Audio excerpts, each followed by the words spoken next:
Today we have a great story of someone embarrassing their dad's awful wife. We'll get into that in a bit, but first, I cleaned the toilet with my husband's toothbrush. I'm not sure if this is petty revenge or not, but it was petty, and it feels like revenge. Edit, this happened years ago, and if the same scenario ever happened again, I would never have allowed it to continue the way it did. I was frustrated and upset, and at the time, felt like his own actions caused this. So my husband can be and often is a jerk. He often makes assumptions about my actions, usually negative assumptions. So the bathroom was pretty gross, and so I decided I was going to spring clean the bathroom. And I'm meaning toothbrush cleaning cracks and crevices. Usually I have a few old cleaning toothbrushes, but they were missing. No biggie, I thought. I'll just use my husband's old flattened, gross-looking toothbrush. I'd already bought him a brand new one a few days prior, so I thought it was time to downgrade his toothbrush. So that's what I did. I used that toothbrush in all sorts of gross spaces. I just happened to be rinsing his toothbrush out after having cleaned the toilet when he came into the room. He got really angry and asked me why I had his toothbrush in my hand. I was like, well, I bought you a new... He interrupted and yelled, "Put it back." I tried to persist in explaining and said, "But I..." He said, "That's my toothbrush." I said, "Well, yes, I know, but I..." He said, "Put it back."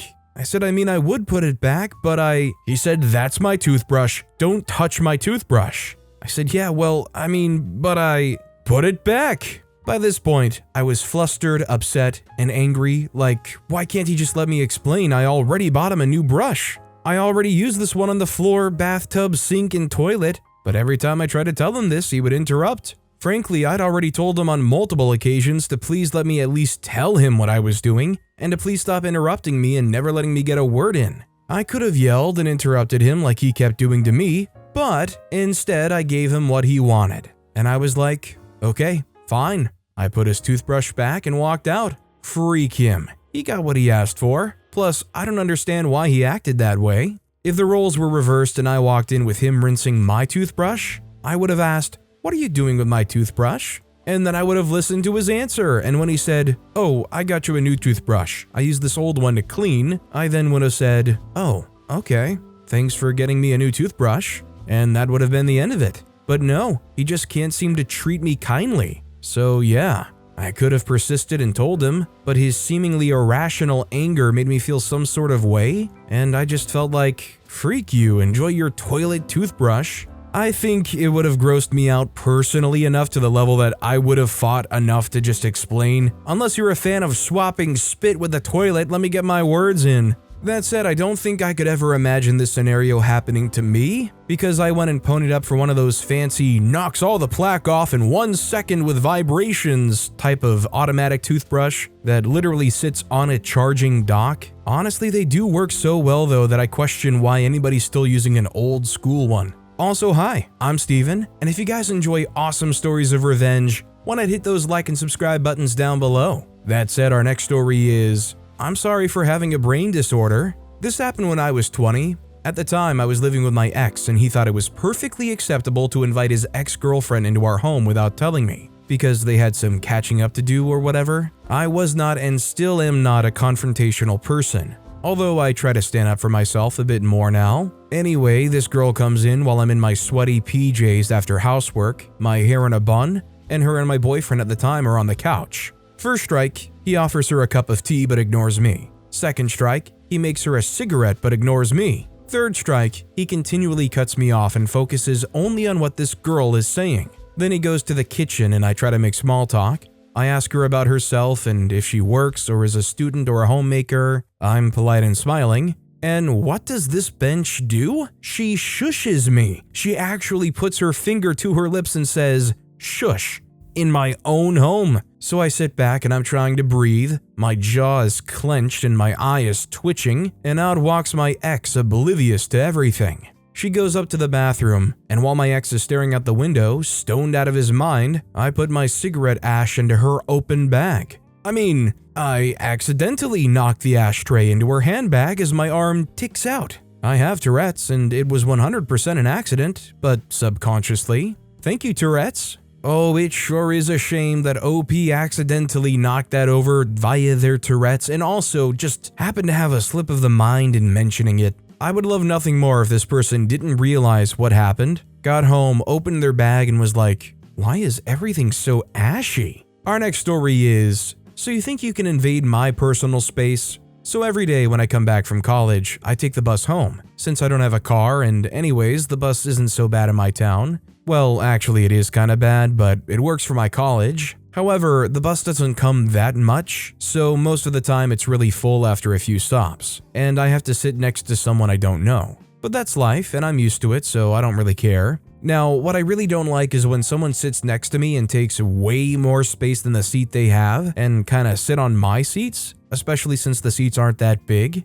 When that happens, I find myself stuck into a very small space between the person and the wall. And it's uncomfortable, but I can usually take it, and I'm not that big, so it's not that hard to squeeze in. However, today someone really went too far. The bus was full, so he came and sat next to me, but when he did, he took all his place and about half of mine. I couldn't move my legs and I was way too close to him. With a bit of fighting back, I could get some space back, but I still didn't have much. This could have ended here, but then the guy fell asleep, and that's when the problem really started. While he was asleep, his head kept falling and resting on my shoulder. I pushed him back a few times, but he would always come back. Now, for context of the revenge, I'm a big fan of Pink Floyd. They have a song called Echoes that has a section of very high-pitched noises. Looks like Halloween sounds in the middle of the song. I was listening to it, and I had an idea. When the part arrived, I turned my volume to max level and put my phone near his face. Then, when he fell on me again,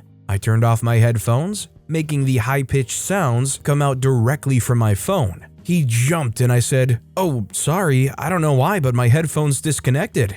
He looked away and sat in his place, and he didn't fall asleep again. I know it's rude, but I'd had enough and I really had no place to move, so I think he did deserve it a bit. So just as much as the bus experience is sometimes people taking up way too much space than they deserve, sometimes a part of the bus experience is somebody blasting their music unnecessarily out loud on their bare phone, or God forbid you have the boombox type person. Our next story is generational family expectations. I was reminded of this incident of petty revenge by an Am I the Jerk post today about friends calling out a friend on fatherly duties, or lack of. My wife's parents are Italian, and if you don't know, it is a particularly patriarchal society when it comes to duties in the kitchen.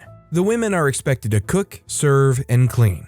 The men just sit there and be served. This is a massive generalization, but it's relevant to the story. I come from another country that has its own family expectations, but it isn't anything like this, and I've always been taught to be progressive.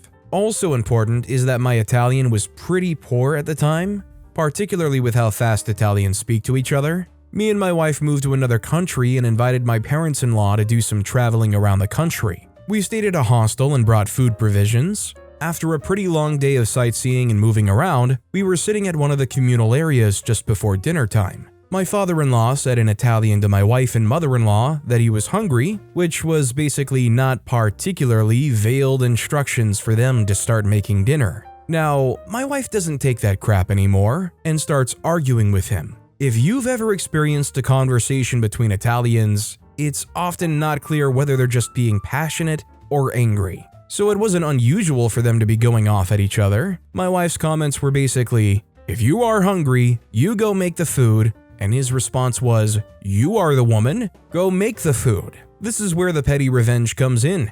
As my wife knows me like a book, she turns to me and says something to the degree of, "I'm hungry, are you?" I say yes. We have that pasta and sauce. I'll go start making it. You stay and chat with your parents, and I start walking to the communal kitchen.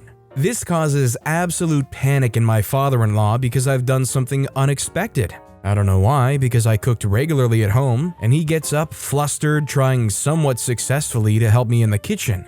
When we all sit down to eat, my wife just said in Italian, "Well, I guess men do cook," and he just sat sulking. I still didn't know what the freak was going on between them at this point. My wife told me later. He then made a point to carry and clean all the dishes and cutlery. Interestingly, it was the last time he did something like that with my wife, and in the last decade, he has really improved with his responsibilities in the kitchen with my mother-in-law. Yeah, I definitely disagree with following traditions like this just because it's part of the culture, it's traditional. As time goes on and you learn to love and support your partner, well, I would hope, Learn to love and support your partner. Might be nice to have a housemaid, but that's kind of a service that you just actually pay for. Our next story is paper plates exists for a reason.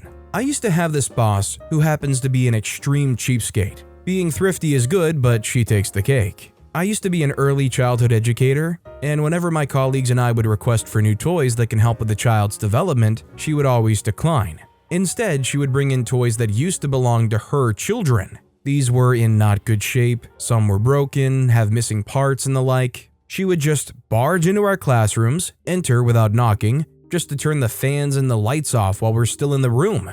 My colleagues and I would just shake our heads in disbelief. So during one of our activities, we brought our students together with their families to the beach for some water therapy. All was well, the activity went well. The activity lasted for a couple of hours, then the kids and their families went home, while the staff stayed to enjoy the rest of the day at the beach. Just a little relaxation after a challenging week. We swam, and when we were about to eat, she started complaining about how it was a waste and we should just cut it in half and save the other half for future use. My colleagues and I just exchanged looks and continued eating. I was the one who finished first because I lost my appetite and got in a bad mood. I waited for them to finish eating and I started cleaning up.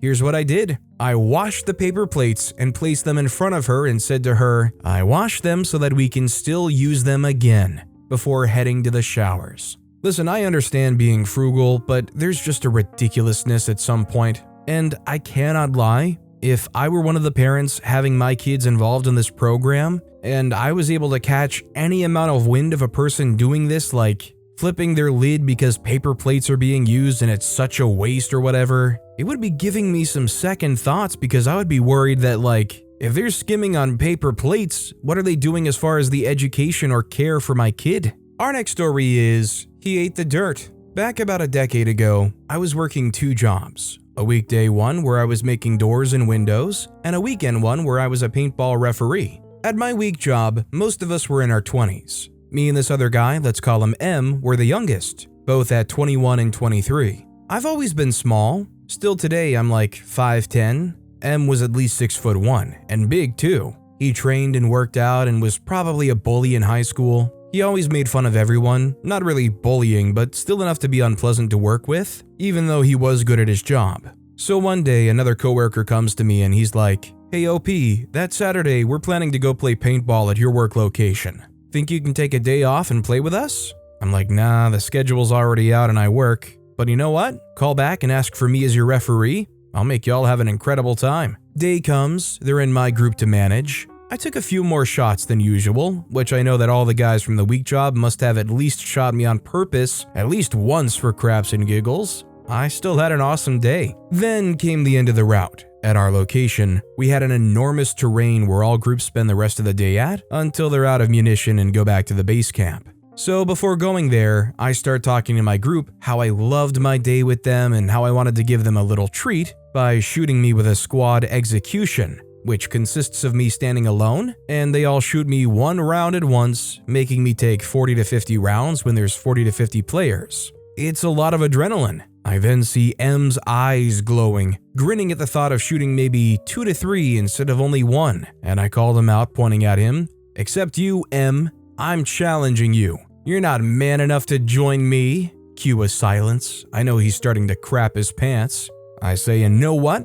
I'm even gonna remove my bullet vest." I then remove my protective vest, leaving me with just usual paintball clothes. T-shirt, pants, gloves, scarf, boots, mask. The vest really does protect a lot. You feel a tap instead of a hurting snap with it. I could see the dread on his face, knowing all of our colleagues are now looking at his inflated ego being challenged. He couldn't refuse. Yeah, if you can do it, I sure can." His famous last words. We go outside. I explain how it works. Red team shoots me. Blue team shoots him. Experience goes in. I place one arm around my neck, the other hand in front of my junk, and start counting. 3, 2, 1, go. The moment lasted a few seconds at most. I shook it off. It's not my first time doing it. I start patting off some paint. I turn around and see him rolling on the floor, moaning in pain. I go to him and offer my hand to help him get up and say loud so he and everyone hears, "Look at that, buddy, we made a man out of you." We finished the day. All was good. Everyone from the job patted me on the back saying he got what was coming to him, and it was hilarious. Came Monday, he went to me saying how it was hilarious and he truly underestimated me. Big smile on his face. He stopped being a butt after that. I guess this guy had some sense of self-reflection. He was able to understand why OP did what they did, right? This guy could try to find a way to somehow double it up and send it OP's way to hurt them back, but they actually had a semblance of capability of being humble in them. Our next story is, mean note left in the cookie dough was never read. I come out looking like a champ. I guess this is the best place for this story, and I guess this is unconscious petty revenge. The best part of the story just happened a little while ago. I've been craving chocolate chip cookies and was on my way home from errands earlier this afternoon, intending on making some. I could make them completely from scratch. I'm a darned good cook and baker, but I usually just buy the fridge rolls and an extra bag of chips and bake them, and they taste just as good in my opinion. No one ever complains when I hand them warm out of the oven chocolate chip cookies. I had planned on stopping on the way home and picking the supplies up when I remembered that I had some frozen cookie dough in the deep freezer. I discovered it a few nights ago while looking for something else in the freezer because the tub was at the very bottom. Yes, my freezer needs cleaning out. I bought the tub of cookie dough a year ago last spring during a high school fundraiser. My friend Sarah, mid-30s, has an older sister Julie, late 30s, with kids in high school. The proceeds from the fundraiser were to pay for a chorus trip that Julie's daughter went on over last summer,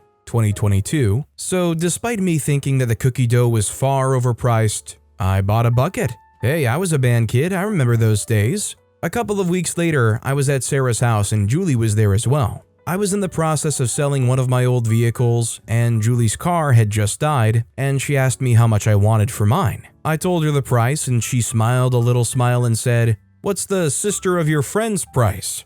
I laughed, thinking it was a joke, and told her it was the same price, that I needed to get that much out of the car, and it was well worth the price I was asking. Julie then offered me half what I was asking, in cash. I said no. She added another $100, and again I said no. Julie was no longer smiling and told me I was being greedy and benchy, and everyone who sells cars barters, and I should have started out higher if I wanted to get what I was asking. I don't barter. When I sell something, I sell it for the price I need to get. Eventually, Julie got ticked when she saw I wasn't going to come off my price and called me greedy again, told Sarah she had some crappy friends in front of me, and left. I didn't hear from her or see her again for a few months. Sarah just rolled her eyes and told me to ignore Julie because she could be a real drama queen when she didn't get her way. The cookie dough orders arrived, and I picked my bucket up from Sarah. As these things tend to go, I didn't want to make cookies at that moment, so I put the bucket in the deep freeze and promptly forgot about it.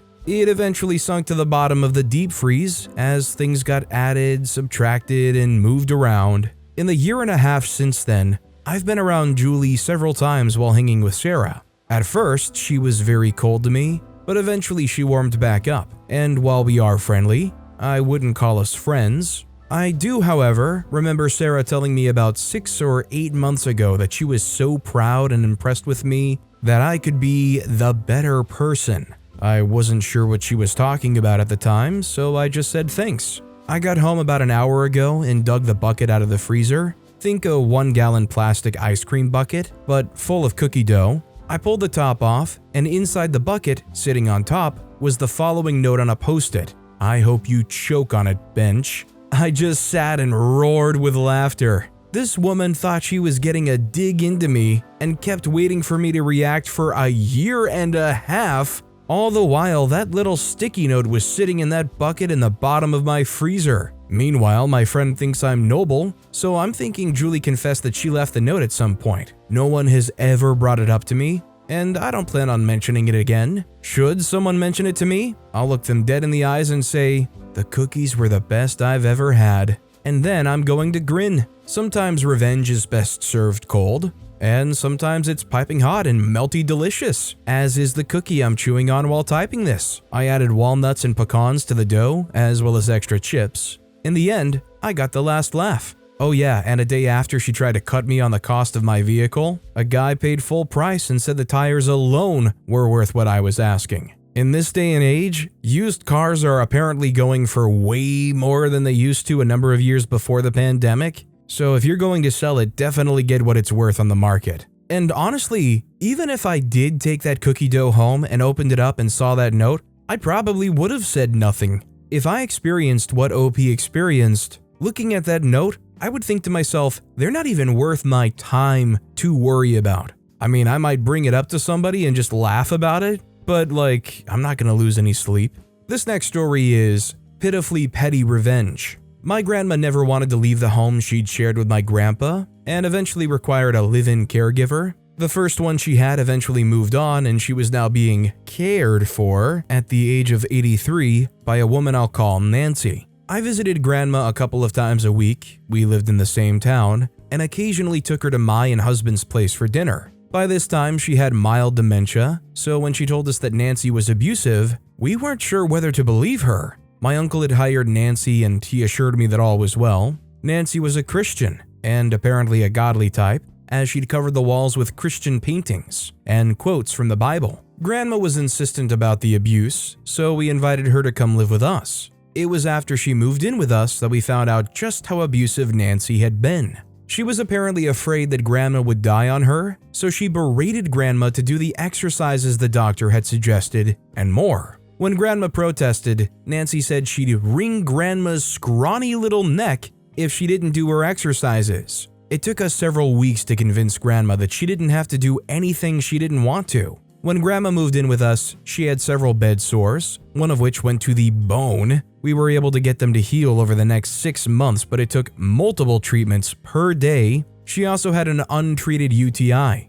And then when I went to refill Grandma's prescriptions, I learned that Nancy had continued to refill her pain pills, opiates, after Grandma moved out. Nancy was still living in Grandma's house because my uncle didn't want to kick her out on the street. So I took matters into my own hands. I went to the house to get a few of Grandma's things that she wanted while Nancy wasn't there. Then I created a large pentacle of masking tape in the living room and placed a partially burnt black candle in the center. Grandma had candles of every color, shape, and odor. Then I left a note saying, "I know what you've done, and if you don't move out within the week, I'll be back." And that was all it took. She was gone in 2 days. Honestly, it would be hard for me to not consider some kind of legal involvement when you find out that she's been filling Grandma's pills still. I mean, she's clearly been popping these pills, right? Or, I don't know what else you would do with them, sell them. That's prescription fraud, and that's a very real crime. This next story is embarrassed my dad's awful wife by pointing out facts.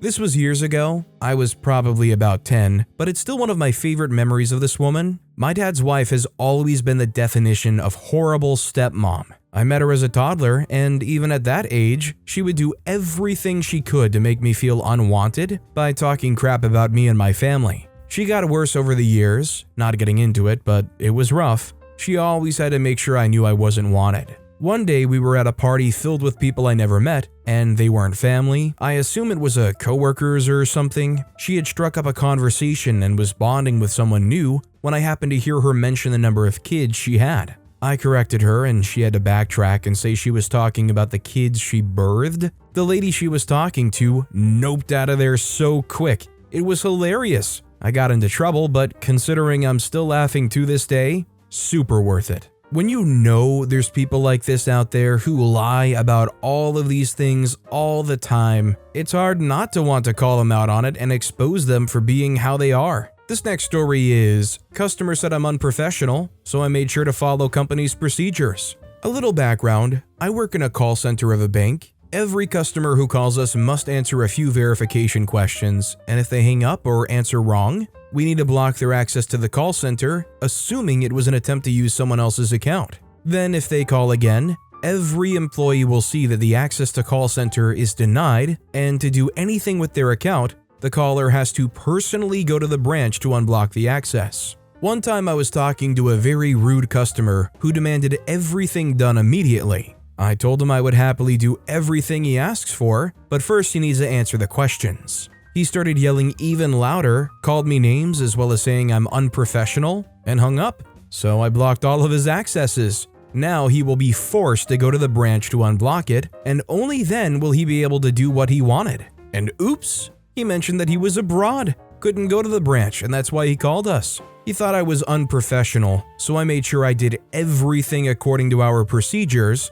so he should be satisfied. My dear customer, enjoy not being able to use your money for a long time. This story brings up terrible memories of my own issues with my own bank. I had recently got a credit card with them. I made a purchase with it to buy some tickets to a show in the near future, and they flagged it as suspicious and locked the card. So naturally, I call them up to get the card unlocked and whatnot. They ask you all the basic stuff, your name, your phone number, your address, the numbers on the card themselves, even like the last 4 of your social. They go, okay, thank you, Mr. Blah blah blah. They transfer me 3 times. After I explain my issue, they ask me what number I want to send a verification code to get it unlocked. So I give them the number that's been on my account for years with them, and they go, oh sorry, because that phone number hasn't been on your card for 30 days, you cannot unlock it via verification over the phone. You have to go into a physical branch. The card itself had been opened for like 20 days, so just because the card wasn't 30 days old,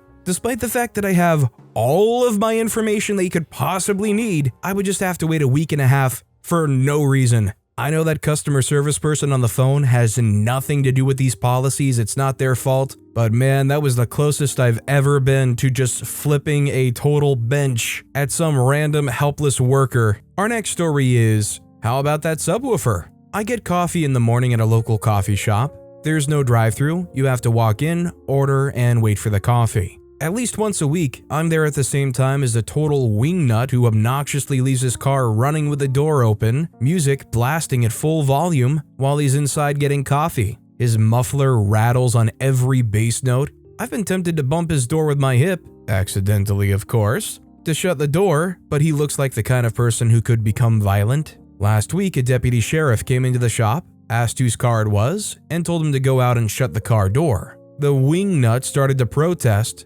but that was cut off when the deputy said he'd cite him for some sort of noise ordinance violation if he didn't do it. I'm sure someone had been calling the sheriff's office about him and complaining. The pettiness, this morning while I was in line, the same sheriff's cruiser pulled in a couple of places down from him. The deputy got out, saw that the car was unoccupied, walked over, and shut the driver's door. Then the cruiser drove away. When I came out, the wingnut was stomping around, extremely agitated. Apparently, the deputy not only shut his door, but pushed the button to lock all the doors. The music was playing loudly inside, and the muffler was still rattling with the bass notes, and Wingnut's phone was inside the locked car. You gotta love in this day and age going back into that local coffee shop and saying, hey, can I use someone's phone? They're probably not gonna let you use whatever business phone if they have one, and good luck getting somebody that's allowing you to use their smartphone. I bet this rattling jerk was probably there for quite some time. But with that being said, that's all the time we have for today. Now, if you want to hear another awesome revenge story, check out that video on the left. Or if you missed my latest video, check out that video on the right. That said, I'll see you all next time with some more stories.